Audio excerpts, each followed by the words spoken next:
अस्सलाम वालेकुम रहमतुल्लाहि व बरकातुहू। नहमदुहु व नसल्ली अला रसूलिल करीम।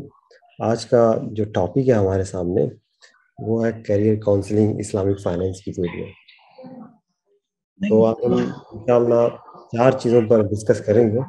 हम पहले डिस्कस करेंगे कि इस्लामिक बैंकिंग थोड़ा बहुत है क्या, और कहाँ कहाँ मतलब इस्लामिक बैंकिंग प्रैक्टिस में है, और कहाँ कहाँ तरक्की कर रही है, और उसका टोटल साइज कितना है वर्ल्ड वाइड। सारी चीज़ें डिस्कस करेंगे अबाउट इस्लामिक बैंकिंग के बारे में, फाइनेंस के बारे में। उसके बाद फिर हम थोड़ा सा बात करेंगे कि कैरियर अपॉर्चुनिटीज़ इस्लामिक फाइनेंस की फील्ड में क्या क्या है। मदारिस के बच्चे अगर वहाँ से पढ़ते हैं, इस फील्ड में जाना चाहते हैं, तो उनके पास क्या क्या ऑप्शन अवेलेबल है इस्लामिक फाइनेंस इंडस्ट्री में। और जो तीसरा टॉपिक है तीसरा जो का नाम है एजेंडा है वो कि हमें जो गोल अचीव करना है इस्लामिक फाइनेंस के उसमें कैरियर बनाने के लिए, उसमें हम किस किस कोर्सेज को, कहाँ कहाँ वो कोर्सेज अवेलेबल है, या कौन कौन से कोर्सेज हम कर सकते हैं जिसकी बुनियाद पे हमें क्या नाम है इस्लामिक बैंकिंग इंडस्ट्री में एक्सेस मिल सकता है प्रैक्टिस करने के लिए। इस्लामिक बैंक और उसके अलावा कैरियर मतलब एकेडमिक में भी हमें हमारे पास क्या क्या अपॉर्चुनिटी हैं, वो भी हम इस पर थोड़ा बहुत गौर करेंगे, इंशाल्लाह डिस्कस करेंगे आपसे। उसके बाद फिर हम जो चौथा एजेंडा जो डिस्कस करेंगे वो है कि उसके लिए हम प्रिपरेशन कैसे करें। उससे मतलब अगर हमको एडमिशन चाहिए, चाहे इंडिया में हो चाहे वो अब्रोड में हो, तो हमें उसके लिए क्या क्या प्रिपरेशन करनी चाहिए ताकि हमें एडमिशन आसानी से मिल सके। या फिर उसके अलावा हम एडिशनल चीज़ें फंडिंग वगैरह के बारे में डिस्कस करेंगे कि उसमें क्या क्या मतलब स्कॉलरशिप कहाँ कहाँ अवेलेबल है फंडिंग के सिलसिले में, वो भी इंशाल्लाह थोड़ा बहुत डिस्कस करेंगे आपके सामने। सो इस्लामिक बैंक आईबीएफ का मतलब है Islamic banking and finance. So IBF जो है असल में इस्लामिक बैंकिंग एंड फाइनेंस जो है वो एक अल्टरनेट मतलब एक मुतबादिल तरीक़ाकार है बैंकिंग करने का, जिसको जो मतलब जिसकी बुनियाद जो है, जिसके कॉन्ट्रैक्ट जो ड्राइव होते हैं वो बेस्ड ऑन शरिया के प्रिंसिपल पे होते हैं। और जब हम शरिया प्रिंसिपल की बात करते हैं तो जो रिलेटेड मामलात से रिलेटेड है, फ़िक़हुल मामलात से रिलेटेड इस्लामिक ज्यूरिस्प्रूडेंस से मुतालिक जो है हम उसको रेफर कर रहे हैं। तो मिसाल के तौर पे हमारे सामने एक कन्वेंशनल बैंकिंग थी 300-400 साल से, और जिसकी बुनियाद आप देखेंगे, कोशिश करेंगे, जिसके ट्रांजैक्शन जो है लेंडिंग एंड बोरोइंग बेसिस पे होते हैं। वो लेंडिंग एंड बोरोइंग वो भी जिसमें ज़्यादातर इंटरेस्ट कॉन्ट्रेक्चुअली जिसमें इंटरेस्ट चार्ज किया जाता है, वो उस तरह की ट्रांजैक्शन होती है जो इस्लाम में किसी तरीके से जायज़ नहीं थी। तो उसका एक मुतबादिल तरीक़ाकार ये आया बैंकिंग का, इस्लामिक बैंकिंग का उसका नाम दिया है, जो कि जिसकी जो जो शरिया प्रिंसिपल की बुनियाद पे क्या नाम है डेवलप हुई है। मतलब जिसका अंडरलाइंग जो कॉन्ट्रैक्चुअल एग्रीमेंट होता है वो इस्लामिक कॉन्ट्रैक्ट की बुनियाद पे होता है। अब आप देखेंगे इसके एक दो प्रिंसिपल्स हैं, जो बेसिक प्रिंसिपल्स ये हैं कि आप इबादत में जब जाते हैं तो इबादत में जो जो तरीक़ाकार है कि जो चीज़ें अल्लाह ताला ने फिक्स कर दी हैं, ना आप उससे बढ़ा के ले सकते हैं, ना उससे कम इबादत करेंगे। मतलब जो फिक्स इबादत है आप वही करेंगे, ना उसमें बढ़ा सकते हैं, ना घटा सकते हैं। लेकिन जब बात फ़िक़हुल मामलात की तरफ आती है, मामलात में, तो उसमें ये है कि जो चीज़ें अल्लाह ताला ने मतलब हराम कर दी या नाजायज़ करार दिया है, उसको हटा करके आप बकिया तमाम चीज़ों को क्या नाम है हलाल समझ सकते हैं। तो ये एक बहुत ही ओपन एंडेड चीज़ है मामलात की, कि बस हराम चीज़ों को हटाने के बाद हम जितनी क्रिएटिविटी ला सकते हैं शरिया कंप्लायंट ट्रांज़ैक्शन बनाने के लिए, वो कर सकते हैं। तो इस वजह से यहाँ जो स्कोप है ना वो बहुत ओपन एंडेड है, बहुत खुला हुआ है, और मेरा ख़्याल है ये कंटिन्यू रहेगा और एक से एक स्ट्रक्चर आपको मिलते रहेंगे इस्लामिक बैंकिंग ट्रांज़ैक्शन में। अच्छा, जो दूसरा पॉइंट है, इस्लामिक बैंकिंग तो ख़ैर बहुत पहले से थी। आप देखेंगे हुज़ूर सल्लल्लाहु अलैहि वसल्लम के दौर में भी बैतुल माल वाला सिस्टम था। फिर वहाँ एक आध दो ट्रांज़ैक्शन आपको ऐसे मिलेंगे जो मुदारबा बेसिस पे थे, पार्टनरशिप पे थे, मुशारका बेसिस पे थे। लेकिन जो फ़ॉर्मली बैंकिंग के तौर पे आप देखेंगे इस्तेमाल हुआ है, तो वो जो प्रोफ़ेशनल अंदाज़ में जो जो मतलब बैंकिंग, जैसा कि आपको मालूम है कि बैंकिंग एक हाइली रेगुलेटेड इंडस्ट्री है, जो जो जो एक सेंट्रल बैंक के मातहत होती है, जो उनके रेगुलेशन होते हैं सेंट्रल बैंक के, उनके मातहत वो उनको काम करना होता है। तो जो मॉडर्न तरीके से जो फॉर्मली इस्लामिक बैंकिंग स्टार्ट हुई है, आप देखें कि वो 1975 से हुई है। 1975 में पहला जो बैंक बना है दुबई इस्लामिक बैंक, वो उसको पहला लाइसेंस मिला है यूएई सेंट्रल बैंक से, और उन्होंने धीरे धीरे वहां से आगे बढ़ाया। उसके बाद बहुत सारे बैंक आए हैं यूएई में भी और मलेशिया में भी। 1983 जो एरा था मलेशिया में, पाकिस्तान में, वहाँ चीज़ें डेवलप हुई हैं 1983 से। और फिर यूएई में जब क्राइसिस, बेसिकली 2008 में जब देखें, जब ग्लोबल क्राइसिस चल रहा था, उस वक्त इस्लामिक बैंकिंग बहुत तेजी से मार्केट में आए हैं और वहीं से उन्होंने अपना टेक ऑफ किया है। और आप उनका जो रेशियो देखेंगे ना, ग्रोथ रेशियो, तो आप देखेंगे कि वो नॉर्मली आपको 12 से 18% के आसपास पर एनम उनका ग्रोथ रेशियो ग्लोबली मिला है। और इस वक्त जो दुनिया में उसका टोटल एसेट है, तकरीबन ये उम्मीद लगाई जा रही है कि 3.69 ट्रिलियन के आसपास 2024 में पहुंचेगा। ये रिपोर्ट है, क्या नाम है, ग्लोबल इस्लामिक फाइनेंस की रिपोर्ट के मुताबिक ये नंबर मैंने कोट किया। अच्छा, तो इसके अलावा जो चौथी बात है कि इस वक्त दुनिया में जो है इस्लामिक बैंकिंग जो मतलब प्रैक्टिस में है, वो जो टोटल इंस्टीट्यूशन है जो इस्लामिक बैंकिंग है, जिसमें इस्लामिक बैंक्स भी हैं, इस्लामिक इन्वेस्टमेंट बैंक्स भी हैं, इस्लामिक इन्वेस्टमेंट कंपनीज भी हैं, और म्यूचुअल फंड वगैरह हैं, वो तकरीबन 395 से लेकर 402 तक के आसपास है, जिसमें से 284 इंस्टीट्यूशन इस्लामिक बैंक ऐसे हैं जो फुल फ्लेज हैं, चाहे इन्वेस्टमेंट बैंक हो चाहे वो कॉमर्शियल बैंक हो, वो फुल फ्लेज मतलब कंप्लीटली शरिया बेस पे हैं। और 118 ऐसी ऐसी फाइनेंशियल इंस्टीट्यूशन है जिनके पास विंडो टाइप है, जैसे बहुत सारे मिसाल के तौर पे जो ग्लोबल बैंक है, एचएसबीसी है, स्टैंडर्ड चार्टर्ड है, सिटी बैंक है, जेपी मॉर्गन है, ये सारे बैंक है, इन्होंने इस्लामिक विंडो ओपन कर रखा है जहां वो शरिया कंप्लायंट सर्विसेज ऑफर कर रहे होते हैं। बेसिकली ये लोग टारगेट कर रहे हैं मुस्लिम कंट्रीज में, आप देखें मलेशिया में है, टर्की में आपको मिलेगा, गल्फ में मिलेगा, पूरे मिडिल ईस्ट में आपको मिलेगा आमतौर से, जहां इस्लामिक विंडो ये मल्टीनेशनल बैंक ओपन करके रखे हैं। आप इस्लामिक बैंकिंग आप देखें कौन कौन से रीजन में ज्यादा मतलब तेजी से बढ़ा है, तो आप देखेंगे तो मुस्लिम कंट्रीज ज्यादातर इसमें पाएंगे। जैसे जीसीसी में, all over the GCC gulf में आपको इस्लामिक बैंकिंग कंसेप्ट या इस्लामिक बैंकिंग इंडस्ट्री आपको हर जगह देखने को मिलेगी, और बहुत तेजी के साथ इसमें इजाफा भी हो रहा है क्योंकि गवर्नमेंट का भी इसमें सपोर्ट है, और बैंक भी बहुत काफ़ी एग्रेसिव है क्योंकि कस्टमर भी जब बैंक में आते हैं तो वो लोग डिमांड करते हैं इस्लामिक फाइनेंस फैसिलिटी की। और तो जीसीसी है, मिना है, मिडिल ईस्ट और नॉर्थ अफ्रीका में भी। नॉर्थ अफ्रीका में बहुत सारी मुस्लिम कंट्रीज हैं, जैसे आपके इजिप्ट है, आपको मोरतानिया है, अल्जीरिया है, लीबिया है, सूडान है, बहुत सारी ऐसी कंट्री हैं जो इस्लामिक बैंकिंग का नाम, जहाँ मुस्लिम पॉपुलेशन ज़्यादा है जिसकी वजह से इस्लामिक बैंकिंग की डिमांड बहुत है। मिडिल ईस्ट में आपको आपको मिल जाएगा, सीरिया है, आपके इराक है, आपके जॉर्डन है, फिलिस्तीन में भी है 2 इस्लामिक बैंक। इसी तरह से बहुत सारी जगहों पर मतलब मिडिल ईस्ट में है, नॉर्थ अफ्रीका में, जीसीसी में आपको बहुत तेजी से मतलब इस्लामिक बैंकिंग हर जगह मिल जाएगा, ऑलमोस्ट तकरीबन हर हर कंट्री में मिल जाएगी। और इसके अलावा साउथ ईस्ट एशिया में बहुत तेजी के साथ परवान चढ़ा। साउथ ईस्ट एशिया में आप देखें तो इस्लामिक बैंकिंग जो लीडर है वो मलेशिया है, मलेशिया है, इंडोनेशिया है, आपके ब्रुनाई है, सिंगापुर है, वहाँ इस्लामिक बैंकिंग है। और इधर फिर बांग्लादेश है और पाकिस्तान है। इसके अलावा मैं एक नाम लिखना भूल गया, जो टर्की है।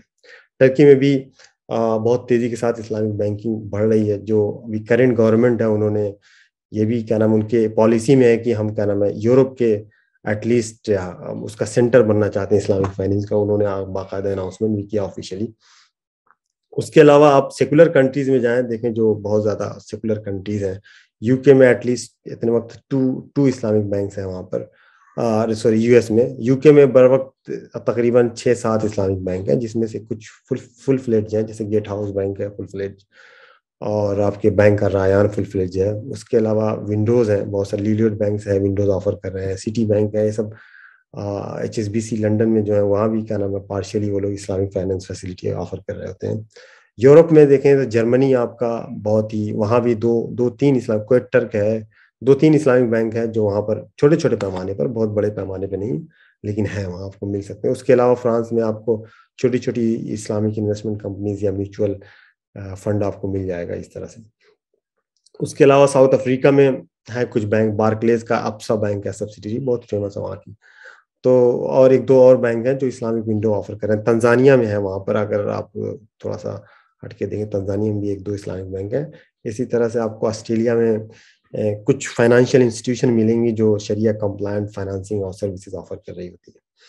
तो ये एक ओवरव्यू है इस्लामिक बैंकिंग का, कि इस्लामिक बैंकिंग इंडस्ट्री मतलब का करंट स्टेटस क्या है, और कहाँ कहाँ इसकी प्रैक्टिसेस हैं, और मतलब यही चीज़ें आपको एक इंडिकेशन के तौर पे आप इसको रख सकते हैं कि हाँ, इसमें इस फील्ड में कितनी अपॉर्चुनिटीज़ हैं आगे, अगर आप इसमें अपना कैरियर प्रोसीड करते हैं। अच्छा, जो कैरियर अपॉर्चुनिटीज़ हैं, इसमें देखें, एक एकेडमिक है, एक प्रोफेशनल लेवल की है। एकेडमिक से मतलब ये है कि आप एकेडमिया में जाके टीचिंग और रिसर्च पब्लिकेशन इस फील्ड में जाना चाहें तो एकेडमिक में है, अपॉर्चुनिटीज़ हैं, अवेलेबल हैं। और हो सकता है वो इंडिया में बहुत कम हो, लेकिन अब्रॉड में स्पेशली टर्की में और मलेशिया में बहुत, और आपको यूएई में बहुत, कतर में भी क्या नाम है, आपको अच्छी खासी अपॉर्चुनिटी मिलेगी एकेडमिया में भी। तो क्योंकि वहाँ बहुत कतर में भी यूनिवर्सिटीज़ हैं, यूएई में भी यूनिवर्सिटीज़ हैं, टर्की में हैं, जो इस्लामिक फाइनेंस के कोर्सेज़ क्या नाम है ऑफ़र कर रही हैं। ज़ाहिर है, जब वो कोर्सेज़ ऑफ़र करेंगे तो उनको पढ़ाने के लिए प्रोफ़ेसर की ज़रूरत होगी, टीचर की ज़रूरत होगी।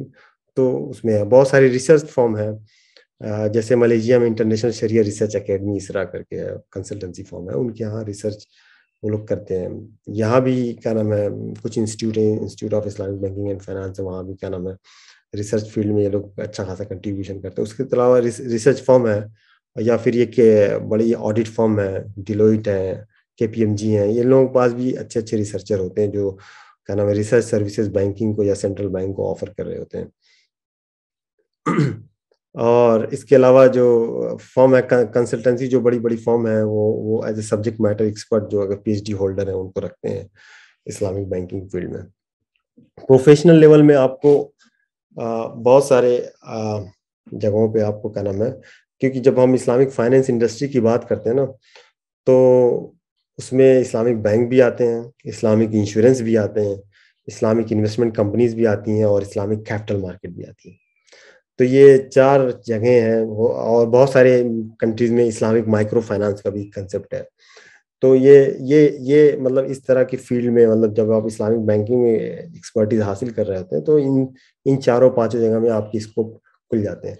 अब इन चारों पाँचों जगह पे मतलब एज़ ए मदरसा ग्रेजुएट, मदरसे को आप सामने रखेंगे तो आप अपनी स्ट्रेंथ देखेंगे कि आपका इंटरेस्ट किसमें है। लेकिन बहरहाल जब आपने 6, 7, 8 साल इस्लामिक एजुकेशन मतलब शरिया पढ़ाओ, इस्लामिक स्टडीज़ पढ़ाओ, फ़िक़्ह पढ़ाओ, तो आपकी जो सबसे ज़्यादा स्ट्रेंथ है वो शरिया में होती है।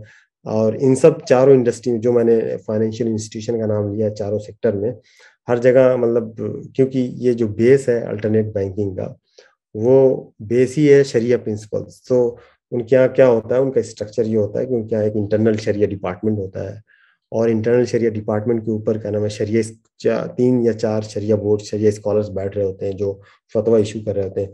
इंटरनल शरिया डिपार्टमेंट जो होता है इस्लामिक बैंक के अंदर, उसमें भी 2-3 यूनिट होती हैं। एक शरिया कंट्रोल की होती है, जिसमें शरिया कंसल्टेंसी, शरिया एडवाइजरी, शरिया रिसर्च, शरिया ट्रेनिंग, ये सब है।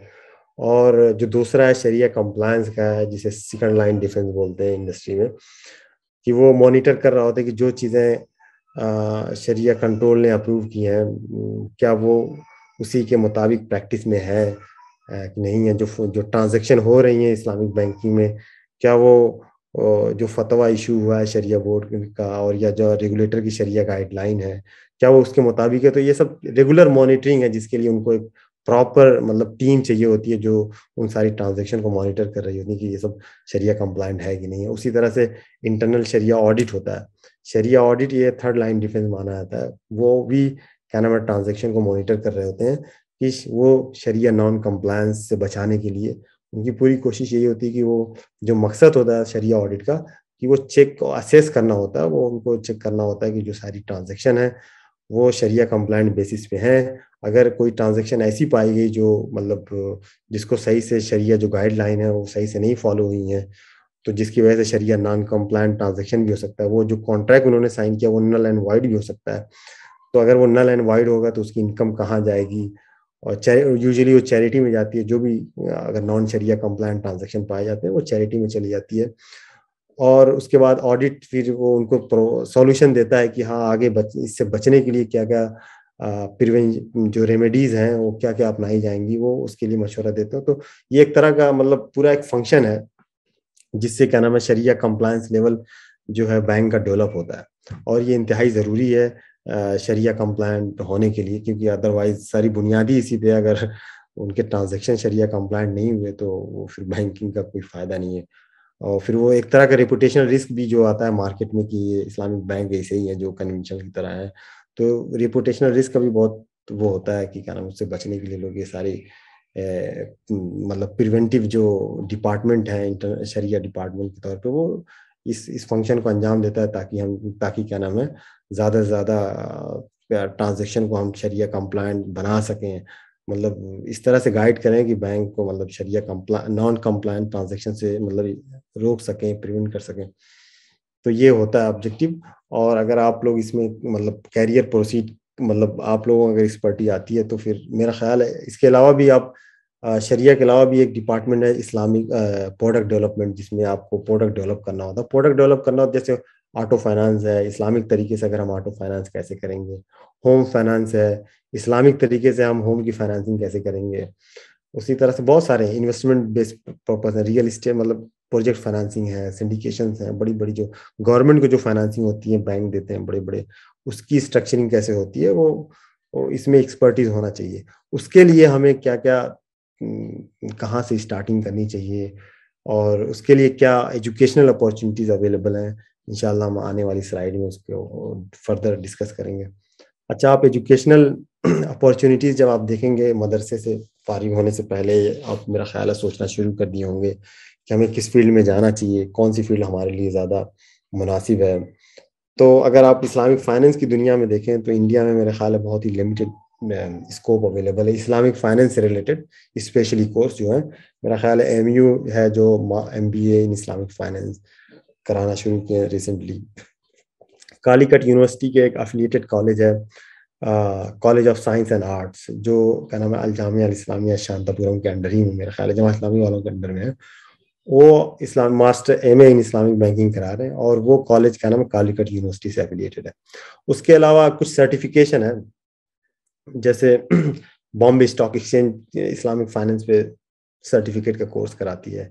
इसी तरह से Islamic institute of Islamic banking and finance Hyderabad की है, डिप्लोमा वो कराते हैं। बस ये है कि ये अनएफिलिएटेड है, एकेडमिक नहीं है। बस एक आपको अगर कोई ओवरव्यू जानना हो, बेसिक चीज़ें अगर समझना हो कि इस्लामिक बैंकिंग में कैसे क्या है क्या चीज़ नहीं, बेसिक इंट्रोडक्शन के तौर पे तो आप ये सब कोर्सेज कर सकते हैं। लेकिन आपको बहरहाल प्रोफेशनल बनने के लिए एक एकेडमिक कोर्स करना होगा। फिर जो प्रोफेशनल सर्टिफिकेशन है वो सब करके क्या नाम अपनी स्किल्स को मजबूत बनाना होगा। इस्लामिक बैंकिंग क्योंकि अभी होल इंडस्ट्री बस 3-4 ट्रिलियन की है, उसके मुकाबले में आप अगर इस्लामिक बैंकिंग की देखें तो 200-250 ट्रिलियन में आती है। तो वो बहुत बड़ी इंडस्ट्री है वो, इसलिए जो कन्वेंशनल बैंकिंग है उसके मुकाबले में हम अभी बहुत छोटे हैं। तो जाहिर है अपॉर्चुनिटीज भी थोड़ा बहुत लिमिटेड हो सकती हैं, क्योंकि शायद इंडिया में बहुत बहुत ही लिमिटेड लेवल पे अवेलेबल है। जब आप अब्रॉड में जाते हैं तो अब्रॉड में आज एज एक्सपर्ट जाते हैं तो एक्सपर्ट के तौर पे आपको मतलब स्किल वाइज बहुत एकेडमिक वाइज बहुत स्ट्रांग होना पड़ेगा, तभी वो रखेंगे, अदरवाइज थोड़ा सा चैलेंजेस आ सकते हैं। उसके अलावा जो इस्लामिक फाइनेंस के अलावा, इस्लामिक फाइनेंस के कोर्स के अलावा जो इस्लामिक स्टडीज का डिपार्टमेंट है ना इंडिया में, वो भी मैं समझता हूँ कि बहुत इंपॉर्टेंट है। जैसे मिसाल के तौर पर अगर किसी को अब्रॉड एडमिशन नहीं मिल सका या वसाइल नहीं है, और इन 2 यूनिवर्सिटी जो हमने ऊपर जिक्र किया है वहाँ भी सीटें फुल हो गई हैं, तो फिर भी क्या नाम है एक ऑप्शन ओपन है कि आप इस्लामिक स्टडीज़ के लिए जा सकते हैं, बैचलर डिग्री इस्लामिक स्टडीज़ में एक्सपर्टीज हासिल करें और साथ ही साथ अपना मुताला इस्लामिक फाइनेंस में कंटिन्यू रखें। बैचलर होने के बाद आप मास्टर के लिए अब्रॉड जा सकते हैं या कहीं भी हो। हम आगे जिक्र करेंगे अब्रॉड में कौन कौन सी ज्यूरिस्डिक्शन में क्या नाम इस्लामिक फाइनेंस के कोर्स किस किस लेवल पे हो रहे होते हैं। तो इस एक क्योंकि आप शरिया से आते हैं, इस्लामिक बैंकिंग में असल में ज़रूरी नहीं है कि शरिया में जो बंदा हो वो इस्लामिक फाइनेंस पढ़ के आओ। शरिया का बंदा जो होता है इस्लामिक इंटरनल शरिया डिपार्टमेंट में, उसका बैकग्राउंड शरिया होना ज़रूरी होता है। तो बैचलर शरिया में होना उसके लिए मतलब आमतौर से जो जनरल प्रैक्टिसेस हैं वो देखते हैं कि बैचलर किस सब्जेक्ट में है। तो बेसिकली अगर शरिया होता है या मदरसा बैकग्राउंड का होता है उसको फिर प्रेफरेंस देते हैं वो लोग शरिया डिपार्टमेंट में। तो मेरे ख्याल से जो यूनिवर्सिटीज़ हैं इंडिया में इस्लामिक की स्टडीज़ में अगर कोर्सेज ऑफर कर रही हैं तो कहीं ना कहीं ये भी मददगार साबित हो सकती हैं इस्लामिक बैंकिंग में एक्सेस पाने के लिए। इंटरनेशनल जो लेवल पे जहाँ कोर्सेज ये ऑफर हैं, मलेशिया आपको मिलेगा, बहुत सारी यूनिवर्सिटीज हैं, मैं कुछ यूनिवर्सिटीज का नाम आगे आगे वाली स्लाइड में दूंगा। यूके है, यूके में ये बहुत सारी तकरीबन यूके में तकरीबन 13 यूनिवर्सिटीज हैं जो मास्टर लेवल पे और पीएचडी लेवल पे इस्लामिक फाइनेंस के कोर्सेज ऑफर कर रही हैं। मलेशिया में ऑलमोस्ट मेरा ख्याल है 20-25 यूनिवर्सिटीज होंगी जहाँ क्या नाम है डिफरेंट लेवल पे कोर्सेज ऑफ बैचलर लेवल पे हैं, मास्टर लेवल पे हैं, पीएचडी लेवल पे हैं। मलेशिया में तो बाकायदा एक ऐसी इंस्टीट्यूशन है जिसका नाम एनसीएफ है, वो सेंट्रल बैंक के अंडर में है, वो सिर्फ बनाई गई है इस्लामिक फाइनेंस के लिए। वहाँ इस्लामिक फाइनेंस के अलावा और कोई कोर्सेज ऑफर ही नहीं होते। उसी तरह से जीसीसी में है, गल्फ गल्फ रीजन में यूएई है, सऊदी अरबिया है मिसाल के तौर पे। सऊदी अरबिया में बहुत सारी यूनिवर्सिटीज हैं जो अरबिक मीडियम से हैं, बहुत ज़्यादा फेमस असल में इस्लामिक फाइनेंस इंडस्ट्री में नहीं है, लेकिन वहाँ ये कोर्सेज ऑफर होते हैं। अल इक्तिसाद अल इस्लामी के नाम से डिपार्टमेंट बाकायदा जैसे किंग सऊद यूनिवर्सिटी में है। और उसके अलावा जो सऊदी में शरिया के कोर्सेज है ना, वो बहुत ही वैल्यूएबल है। इस्लामिक बैंकिंग में अगर शरिया में आप अगर अपना कैरियर बनाना चाहते हैं तो उसके लिए वो शरिया की डिग्री वो बहुत ही वैल्यूएबल डिग्री मानी जाती है सऊदी अरबिया की। और यूएई में है, बहुत सारी जगहों पे मास्टर लेवल पे इस्लामिक बैंकिंग के कोर्सेज स्टार्ट कर दिए गए हैं। बैचलर लेवल पे थोड़ा बहुत शरिया में ये सब पढ़ाया जाता है, फिक़्हुल मामलात वगैरह। जॉर्डन है, आपके आपकी यमन है, आपके ओमान है, कतर में का नाम बाकायदा हमद बिन खलीफा यूनिवर्सिटी बहुत ही अच्छा मतलब परफॉर्म करे इस्लामिक फाइनेंस इंडस्ट्री में। वो यूनिवर्सिटी अभी नई है लेकिन बहुत ही वैल्यूएबल यूनिवर्सिटीज है। उसके अलावा टर्की में बहुत सारी यूनिवर्सिटीज हैं जो ये कोर्सेज ऑफर कर रही हैं, जो इंटरनेशनल लेवल पे हैं, जो फेमस यूनिवर्सिटीज हैं, हमने उसको उसी को शॉर्ट लिस्ट किया है यहाँ पर। उसके अलावा बहुत सारी यूनिवर्सिटीज हैं, तकरीबन 30-35 यूनिवर्सिटीज आपको मिलेंगी जहाँ आपको इजीली इस्लामिक फाइनेंस के कोर्स मिल सकता है, जिसमें बहुत फेमस जो यूनिवर्सिटीज है ना इस्लामिक फाइनेंस की दुनिया में जिन्हें बोला जाता है, जैसे इंसिफ है। इंसिफ ये जैसे मैंने अभी जिक्र किया था कि सेंट्रल बैंक के अंडर में ये इंस्टीट्यूट बनाई गई है। इसका मकसद ही यही है कि हम इस्लामिक फाइनेंस की इंडस्ट्री में ह्यूमन रिसोर्स यानी ह्यूमन कैपिटल प्रोवाइड कर सकें। ये यहाँ मास्टर और पीएचडी लेवल के क्या नाम है 2-3 कोर्सेज अवेलेबल हैं, कुछ एग्जीक्यूटिव मास्टर भी अवेलेबल है इस्लामिक फाइनेंस। यहाँ जो भी कोर्सेज ऑफर होते हैं सब इस्लामिक फाइनेंस में ऑफर होते हैं। और इस्लामिक फाइनेंस में जो कोर्सेज इन्होंने मॉड्यूल जो डेवलप किया ना, वो शरिया को भी उसमें आपको 4-5 शरिया के भी कोर्सेज मिलेंगे, जैसे फिक़्हुल मामलात है, शरिया एस्पेक्ट है, लीगल मैक्सिम है, अमीन उसूल फ़िक़्ह है। और फिर उसके बाद इश्यूज जो है शरिया में जो पाए जाते हैं, शरिया स्ट्रक्चरिंग है, इन सब तरह का मतलब जो शरिया इस्लामिक फाइनेंस से रिलेटेड जो शरिया में चीज़ें हैं वो उस तरह की शरिया इसमें पढ़ा रहे होते हैं वो। उसी तरह से दूसरे नंबर की जो यूनिवर्सिटीज़ है, दरहम यूनिवर्सिटी, ये यूके की यूनिवर्सिटीज़ है और मेरा ख्याल है बहुत ही फेमस यूनिवर्सिटी इस्लामिक फाइनेंस में। वहाँ कोर्सेज एमए है, एमएससी इस्लामिक फाइनेंस है और पीएचडी लेवल के कोर्सेज हैं। और ये दरहम यूनिवर्सिटी जो है दुनिया की टॉप 80 यूनिवर्सिटीज़ में आती है। बहुत उम्दा यूनिवर्सिटी है, इसमें कोई शक नहीं है। इसके अलावा जो हमद बिन खलीफा यूनिवर्सिटी है, ये कतर की यूनिवर्सिटी है। ये मेरा ख्याल है अभी इसके बने हुए 6-7-10 साल हुए होंगे। इससे पहले वो Qatar faculty of Islamic studies के नाम से जानी जाती थी। यहाँ भी आपको इस्लामिक स्टडीज़ के कोर्सेज मिल जाएंगे, इस्लामिक फाइनेंस के कोर्सेज मिल जाएंगे और पीएचडी भी इस्लामिक फाइनेंस और शरिया में मिल जाएगी आपको। उसके अलावा जो फेमस यूनिवर्सिटीज़ हैं, मलेशिया की एक है international Islamic university of Malaysia जो है, ये आईआईयूएम के नाम से जानी जाती है। वहाँ मलेशिया में यूआईए के नाम से जानी जाती है। यहाँ पे भी आपको शरिया में बैचलर डिग्री मिल जाएंगी इस अंडर इस्लामिक रिवील्ड नॉलेज के जरिए। और इसके जो लॉ फैकल्टी है ना वहाँ की लॉ फैकल्टी भी क्या नाम है इस्लामिक बैंकिंग में कोर्सेज ऑफर कर रही है, एलएलएम लेवल पे, मास्टर लेवल पे। उसके अलावा प्रॉपर वहाँ इस यूनिवर्सिटी में एक फैकल्टी है, उसका नाम ही है institute of Islamic banking and finance. तो वो प्रॉपर इस फैकल्टी में सिर्फ इस्लामिक फाइनेंस के कोर्सेज ही ऑफर होते हैं, जिसमें बैचलर लेवल के हैं, मास्टर लेवल के हैं, आपको पीएचडी लेवल के मिल जाएंगे। उसी तरीके से एक यूनिवर्सिटी है, सॉस यूनिवर्सिटी ऑफ लंदन का एक कॉलेज है जो ओरिएंटल स्टडीज़ के लिए बहुत फेमस है, इस्लामिक स्टडीज़ के लिए भी बहुत फेमस कॉलेज है ये लंदन का। मैं समझता हूँ इस्लामिक स्टडीज़ की जो एजुकेशन यूके में अगर कहीं सबसे अच्छी होती है तो वो कॉलेज यही है। ओरिएंटल स्टडीज़ के नाम से एक कॉलेज जाना जाता है, यूनिवर्सिटी ऑफ लंदन का कॉलेज है ये। और यहाँ मास्टर इन इस्लामिक फाइनेंस और एलएलएम इन इस्लामिक फाइनेंस लॉ ऑफर कर रहे होते हैं। पीएचडी में आप कर सकते हैं रिसर्च इस्लामिक फाइनेंस टॉपिक पे, वहाँ फैकल्टी अवेलेबल है। तो वहाँ एक कॉमन रिसर्च के अंडर में, लॉ फैकल्टी के अंदर में, वो इस्लामिक फाइनेंस टॉपिक पे पीएचडी कराते रहते हैं।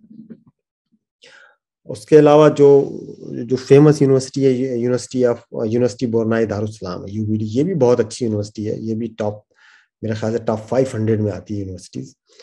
वहाँ भी बैचलर है, मास्टर है, पीएचडी है। एक नाम मैं लिखना भूल गया, मुझे अभी जहन में आया, यूनिवर्सिटी ऑफ मलाया, जो यूनिवर्सिटी मलेशिया की यूनिवर्सिटी है, नंबर 1 की यूनिवर्सिटी वहाँ। वहाँ इंस्टीट्यूट ऑफ इस्लामिक स्टडीज के नाम से एक फैकल्टी है यूनिवर्सिटी मलाया के अंडर में। वहाँ जो फैकल्टी है, वहाँ बाकायदा शरिया की फैकल्टी है। उन्होंने इस तरह से वो मॉड्यूल कोर्सेज डेवलप किया है, जैसे शरिया है तो शरिया में इकोनॉमिक्स का जो पहलू है उसका अलग से उन्होंने का नाम अंदर डिपार्टमेंट बनाया है। उसी तरह से शरिया मैनेजमेंट के, क्या शरिया एंड मैनेजमेंट के नाम से उन्होंने डिपार्टमेंट बनाया है। उसी तरह से लॉ एंड इस्लामिक लॉ के नाम से बनाया है एक सेपरेट डिपार्टमेंट, जो इस्लामिक फाइनेंस स्टडीज, मतलब इस्लामिक फाइनेंस के करियर बनाने, ये तीनों डिपार्टमेंट मतलब काफी रिकमेंडेड है। अगर आप किसी को, क्या नाम है, वो बनाना हो, आप वहाँ की वेबसाइट पर डायरेक्टली जाके चेक कर सकते हैं, वहाँ सारी डिटेल मिल जाएगी आपको।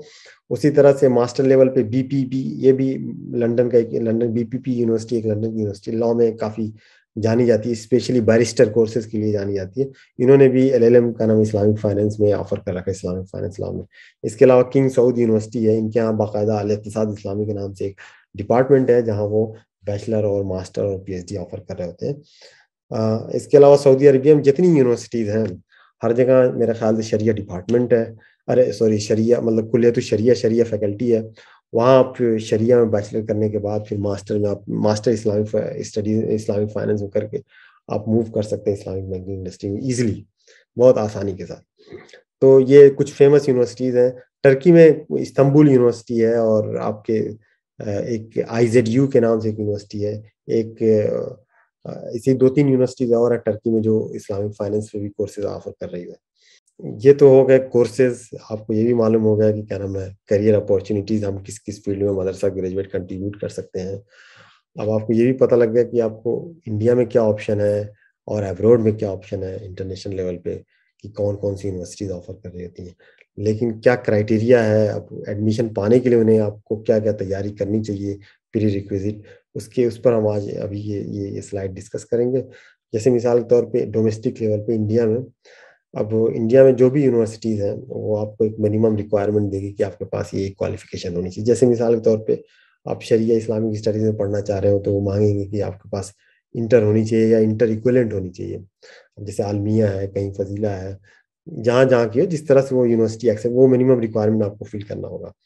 अब अगर आप एमबीए करना चाहते हैं, मिसाल के तौर पे एमयू से, तो एमयू में एक कैट का टेस्ट होता है, उसको I think common aptitude test बोलते हैं उसको।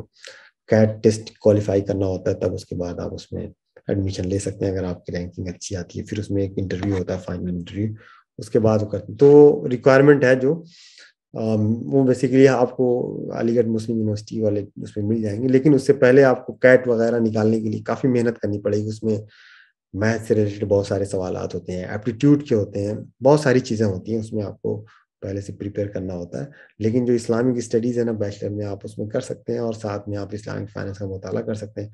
मास्टर लेवल पे आप इस्लामिक फाइनेंस में अब्रोड से कहीं क्वालिफिकेशन आपको मिल जाती है, एडमिशन मिल जाता है, आप कर सकते हो। आपके अगर फाइनेंशियल पोजीशन आपको परमिशन देती है, तो ज़रूर ये कोर्सेज आप अब्रॉड में कर सकते हैं। उसके अलावा फंडिंग वंडिंग भी आप हम बताएंगे कहाँ कहाँ फंडिंग अवेलेबल है, किस किस जगहों से, जहाँ से स्कॉलरशिप आपको मिल सकती है। आप उसके लिए कोशिश कर सकते हैं, अगर किस्मत में होगा तो अच्छी बात है। मतलब आप अपना एजुकेशन कंटिन्यू कर सकते हैं। इंटरनेशनल लेवल की जो रिक्वायरमेंट है ना, मैं वो ज़रा उस पर डिस्कस करना चाहता हूँ 8वीं स्लाइड पे। वो इम्पोर्टेंट है। यहाँ तो इंडिया में तो आमतौर से आपको पता लग जाता है कि हाँ क्या क्या मिनिमम रिक्वायरमेंट है, लेकिन जो अब्रॉड जाने के लिए उसमें आपको वाकई पहले से तैयारी करनी पड़ेगी, तब जाके वहाँ, मतलब वहाँ एंट्रेंस टेस्ट नहीं है अब्रॉड में, लेकिन कुछ इंग्लिश रिक्वायरमेंट है, इस तरह कुछ चीज़ें हैं जो आपको तैयार करनी पड़ेगी। जो इंटरनेशनल लेवल पे, जैसे आप अब्रॉड में अगर आप प्लानिंग कर रहे हैं, सऊदी अरबिया को छोड़ करके जितनी जगहों पे जा रहे हैं, जैसे मिसाल के तौर पे आप अगर मास्टर डिग्री के लिए जा रहे हैं, तो बैचलर डिग्री होना ज़रूरी है। अब बैचलर डिग्री वो मिनिस्ट्री ऑफ एजुकेशन से एफिलिएटेड होनी चाहिए, जैसे यूजीसी से एफिलिएटेड। लेकिन बाज़ जगह जैसे टर्की है, मलेशिया है, ये लोग मदरसे की डिग्री को भी एक्सेप्ट कर लेते हैं। ये लोग उतना मतलब टाइट नहीं है। लेकिन जैसे मिसाल के तौर पे यूके जाना हुआ बरतानिया पढ़ने के लिए, तो वो ऐसी बैचलर डिग्री मांगेंगे जो क्या नाम है यूजीसी से अप्रूव हो। तो ये बात आप जहन में रखें। उसके अलावा जो है जैसे आप पीएचडी में अगर जाना चाहते हो तो मास्टर लेवल की डिग्री चाहिए। तो वो मास्टर लेवल की डिग्री एफिलिएटेड होनी चाहिए, क्योंकि वो क्या नाम है मदरसे वाली क्या नाम है जो आलिम वाली या फाजिल वाली डिग्री है वो एज ए बैचलर डिग्री नहीं कंसिडर होती। तो इस वजह से क्या नाम है या मास्टर डिग्री नहीं कंसिडर होती, उसके लिए क्या नाम है आपको फिर बाकायदा प्रॉपर मास्टर डिग्री करना पड़ता है। लेकिन जो मास्टर के एडमिशन के लिए क्या नाम है ये लोग फजीलत वाली डिग्री अगर आप प्रूव कर सकते हैं इक्विवेलेंट टू ग्रेजुएशन है तो एक्सेप्ट कर लेते हैं। उसके अलावा जो मेन चीज है अब्रॉड में पाने के लिए एडमिशन, सऊदी अरबिया को छोड़ करके, ये इंग्लिश टेस्ट है, जो international English learning test system IELTS, ये बरतानिया का सिस्टम है। एटलीस्ट इसमें काफ़ी मेहनत करनी पड़ती है। इसमें क्या नाम है इस टेस्ट को मतलब इंडिया में तो मेरा ख्याल है बहुत सारी बड़ी यूनिवर्सिटी, बड़ी बड़ी सिटीज़ में हर जगह आपको मिल जाएगा। ये कोर्स ब्रिटिश काउंसिल के अंडर में कंडक्ट किया जाता है। और अब्रॉड में एडमिशन, चाहे वो टर्की हो, चाहे वो मलेशिया हो, चाहे वो बरतानिया हो, चाहे वो कहीं भी हो, सऊदी अरबिया को छोड़ करके हर जगह उसकी आपको जरूरत पड़ेगी। ये इसके बिना आपका एडमिशन नहीं होने वाला है। ये मतलब एक तरह से बैकबोन है, मतलब मस्ट है। तो इसको आप लोग अभी से पढ़ना शुरू कर दें, क्योंकि इंग्लिश रिक्वायरमेंट वो इंग्लिश ये मतलब कॉमन टॉफिल टॉफिल ये अमेरिकन बेस्ड है। ये अगर 5.5 भी है तब भी चल जाएगा, और 4.5 भी है तब भी चल जाता है। IELTS में मिनिमम 5.5 होना चाहिए जो स्कोर है टोटल, वो जरूरी होना चाहिए। तो क्या नाम है वो मतलब एक्सेप्टेबल होता है एडमिशन के लिए। उसके अलावा जो आपको तैयारी करनी होगी, जो आपके पास क्वालिफिकेशन है वो अटेस्टेड होनी चाहिए। मिनिस्ट्री ऑफ एजुकेशन से भी चलेगा या फॉरेन अफेयर से भी मतलब एक्सेप्ट हो जाता है अगर क्या नाम है अटेस्टेड है। उसके अलावा फंडिंग अरेंजमेंट और स्कॉलरशिप अवेलेबिलिटी क्या नाम है, आपको जिस यूनिवर्सिटी में आप अप्लाई करेंगे हर यूनिवर्सिटी के पास एक स्कॉलरशिप का भी पेज होता है उस यूनिवर्सिटी पे। तो वो बहुत सारी स्कॉलरशिप वो रेफर कर रहे होते हैं, आप उसको चेक कर सकते हैं। उसके अलावा मिनिस्ट्री ऑफ एजुकेशन की क्या नाम है वो लोग भी इंटरनेशनल स्टूडेंट के लिए स्कॉलरशिप ऑफर कर रहे थे। वो आपको सर्च करना पड़ेगा, वो मिल जाएगा आपको। इसके अलावा जो जो लोग जैसे मिसाल के तौर पे ऑलरेडी इंडस्ट्री में काम कर रहे हैं ट्रांसलेटर की हैसियत से, या किसी BPO में काम कर रहे हैं, टाटा कंसल्टेंसी हो या विप्रो हो, बहुत सारी ऐसी क्या नाम है ऑर्गेनाइजेशन मदरसे के बच्चे पढ़ रहे हैं, मतलब काम जॉब कर रहे हैं ऑलरेडी, अमेजोन वगैरह पे भी जॉब कर रहे हैं। उनके लिए क्या नाम है वो कैसे मूव कर सकें, क्योंकि अब वो मतलब एक एज को पहुंच चुके हैं, एक जिम्मेदारी संभाली हुई है, तो वो कैसे एंट्री कर सकें उसके लिए मैंने ये स्लाइड बनाई थी। उसके लिए प्रोफेशनल सर्टिफिकेशन अवेलेबल है। एओफी क्या नाम है बहरीन में जो है वो सर्टिफाइड शरिया एडवाइजर एंड ऑडिटर की क्या नाम है सर्टिफिकेशन दे रहे होते हैं। उसके अलावा उनके पास है certified Islamic professional accounting, cepa cepa के नाम से वो है, वो सर्टिफिकेशन है। वो सब सर्टिफिकेशन यूएई में बहुत ही वैल्यूबल मानी जाती है, क्योंकि यूएई के सेंट्रल बैंक ने एओफी शरिया स्टैंडर्ड को उन्होंने बाइंडिंग कर दिया। उन्होंने कहा कि जितनी भी इस्लामिक फाइनेंशियल इंस्टीट्यूशन है, चाहे वो इस्लामिक बैंक हो, इस्लामिक इन्वेस्टमेंट बैंक हो, या कॉमर्शियल बैंक हो, या इन्वेस्टमेंट कंपनीज हो, जो भी क्या नाम है सेंट्रल बैंक के अंडर में आती हैं, जिनको सेंट्रल बैंक से लाइसेंस मिलता है, उनके लिए जरूरी है कि वो एओफी शरिया स्टैंडर्ड को फॉलो करें। तो इस वजह से जब से इन्होंने ये कानून बनाया यहाँ यूएई में, तब से वो जो शरिया एडवाइजरी एंड ऑडिट वाली जो सर्टिफिकेशन है एओफी की, वो काफी फेमस हो गई है। क्योंकि यहाँ भी अब बैंक जिनके पास वो सर्टिफिकेशन होती है उसको प्रेफरेंस देते हैं। तो वो मतलब जो ऑलरेडी क्या नाम है जॉब पे हैं कहीं ना कहीं, उनके पास 8-10 साल का एक्सपीरियंस है, तो वो क्या नाम है ये कोर्स, इस तरह के कोर्सेज करके अपने इस्लामिक बैंकिंग में एक्सेस के लिए वो ट्राई कर सकते हैं। इसी तरह से इस्लामिक फाइनेंस क्वालिफिकेशन है, वो chartered institute of securities and investment London base पे, ये सीजी बहुत ही फेमस इंस्टीट्यूशन है जो बैंकिंग इंडस्ट्रीज के लिए क्या नाम सर्टिफिकेशन प्रोवाइड करती हैं ये लोग। वहाँ भी ये लोग ऑफर कर रहे हैं इस्लामिक फाइनेंस क्वालिफिकेशन के नाम से। उसी तरह से एक दूसरा कोर्स है इस्लामिक फाइनेंस क्वालिफिकेशन, जो सीमा सीमा सर्टिफाइड इस्लामिक मैनेजमेंट अकाउंटिंग एक ऑर्गेनाइजेशन है यूके की, वो ये सर्टिफिकेशन प्रोवाइड करी। उसके अलावा बहुत सारी सर्टिफिकेशन है, certified Islamic banker, certified Islamic sharia auditor, इस तरह के सिबाफी बहरैन में ऑफर होती हैं। तो ये कोर्सेज वो लोग कर सकते हैं जो क्या नाम ऑलरेडी 7-8 साल का एक्सपीरियंस है, ट्रांसलेशन फील्ड में है, या वो किसी प्रोफेशनल इंडस्ट्री में काम कर रहा है, आईटी की इंडस्ट्री में या बीपीओ में है, वो इस तरह के कोर्सेज करके इस्लामिक बैंकिंग एक्सेस कर सकते हैं। मतलब बहुत सारे लोग ऐसे हैं जिनके पास कोई ऑप्शन नहीं है, वो जाके मतलब, लेकिन वो चाहते हैं कि हम कुछ और करें, उनका इंटरेस्ट गरचे ट्रांसलेशन में नहीं है, लेकिन फिर भी मजबूरी पे वो इस तरह की जॉब कर रहे होते हैं। वो अगर मतलब उनको लगता है कि इस्लामिक बैंकिंग में कुछ कंट्रीब्यूट कर सकते हैं, तो वो इस तरह के कोर्सेज करके एक्सेस ले सकते हैं। उसके अलावा जो स्कॉलरशिप बना, मैं स्कॉलरशिप वाला पोर्शन डिस्कस करना चाह रहा हूँ। मिसाल के तौर पर अगर आप अब्रोड जाते हैं तो स्कॉलर वहाँ की पढ़ाई जो है, बरतानिया की जो एजुकेशन है बहुत महंगी है। उसी तरह से मलेशिया की भी हो सकता है, बहुत सारे लोग अफोर्ड ना कर सकें। तो जो सबसे जो मैंने पहले जिक्र किया था कि हर यूनिवर्सिटी की वेबसाइट पर जहां आप अप्लाई कर रहे होते हैं, उनके पास भी लिमिटेड स्कॉलरशिप अवेलेबल होती है। वो स्कॉलरशिप का बाकायदा पेज होता है, उस पेज पे जाके आप देखें कि कौन कौन सी स्कॉलरशिप उन्होंने जिक्र किया है। जो स्कॉलरशिप अवेलेबल होती है वो वहाँ दे रखे होते हैं। बहुत सारी यूनिवर्सिटीज हैं, मिसाल के तौर पे इंसिफ का जो मैंने जिक्र किया, ये बाकायदा एप्लीकेशन के अंडर ही में एक जगह पोर्शन आएगा कि आप सेल्फ फंडिंग में है या स्कॉलरशिप पे अप्लाई करना चाहते हैं, आप वहाँ डायरेक्टली अप्लाई कर सकते हैं वाइल अप्लाइंग, का नाम है, जब आप एप्लीकेशन कोर्स की एप्लीकेशन के लिए अप्लाई कर रहे हैं। उसके अलावा जो सबसे बड़े लेवल पे स्कॉलरशिप जहाँ से मिलती है मुस्लिम कम्युनिटी की स्पेशली, वो है इस्लामिक डेवलपमेंट बैंक की तरफ से। इस्लामिक डेवलपमेंट बैंक का नाम है स्कॉलरशिप बैचलर लेवल पे। इस्लामिक बैंकिंग एंड फाइनेंस भी उसमें जिन जिन कोर्सेज के लिए वो दे रहे होते हैं उसमें इस्लामिक बैंकिंग एंड फाइनेंस भी है। इंजीनियरिंग और डॉक्टरेट और ये सब तो है ही है, साइंस की डिग्री, उसमें एक इस्लामिक फाइनेंस का भी उन्होंने स्पेशल कैटेगरी डाल रखी है कि जो लोग मतलब इस्लामिक वो बैचलर लेवल पे या मास्टर लेवल पे या पीएचडी लेवल, वो लोग फुल फ्लेज स्कॉलरशिप देते हैं। मतलब आपको आने जाने का टिकट भी देंगे, ट्यूशन फीस भी देंगे, मंथली स्टाइपेंड भी देंगे, जो अखराजात आपको मंथली वो रीजनेबल होते हैं वो देंगे। मतलब किसी तरह का बर्डन नहीं आएगा आप पर। उसी तरह से इसरा है, इंटरनेशनल शरिया रिसर्च एकेडमी है, मलेशिया की है, सेंट्रल बैंक के अंडर में है। ये लोग भी क्या नाम है शरिया के बंदों को सिर्फ स्कॉलरशिप देते हैं। उसमें वो कई तरह की स्कॉलरशिप, उनके पास टैलेंट मैनेजमेंट स्कॉलरशिप है, मतलब बहुत टैलेंटेड लड़का उनको देते हैं। और उनके पास ग्लोबल टैलेंट मैनेजमेंट की स्कॉलरशिप, मतलब दुनिया भर के मतलब इंटरनेशनल जो स्टूडेंट उनको स्कॉलरशिप दे रहे होते हैं। उसके अलावा जो उनके पास है पार्शियल स्कॉलरशिप, जैसे ट्यूशन फीस वेवर है, ट्यूशन फीस में भी 50% है, 75% है, 100% वेवर है, इस तरह का ऑप्शन है। अच्छा, जो लोग यूके पढ़ने जाना चाह रहे हैं मास्टर लेवल पे, एक स्कॉलरशिप है चिवनिंग स्कॉलरशिप, ये कॉमनवेल्थ की स्कॉलरशिप है, चिवनिंग स्कॉलरशिप बोलते हैं इसको। ये भी बहुत अच्छी स्कॉलरशिप है। इसमें भी आने जाने के सारे अखराजात मिलते हैं, रिटर्न टिकट और प्लस ट्यूशन कवर होता है, क्योंकि वहाँ जो मास्टर लेवल के कोर्सेज हैं वो तकरीबन आम तौर से इन जनरल आपको मिलेंगे इंटरनेशनल के लिए वो 20 से 25 लाख रुपए में मास्टर कोर्सेज। और आप पीएचडी के लिए अगर जाते हैं तो वो पीएचडी तकरीबन आपको 60 से 70 लाख सिर्फ ट्यूशन फीस पड़ती है बरतानिया में।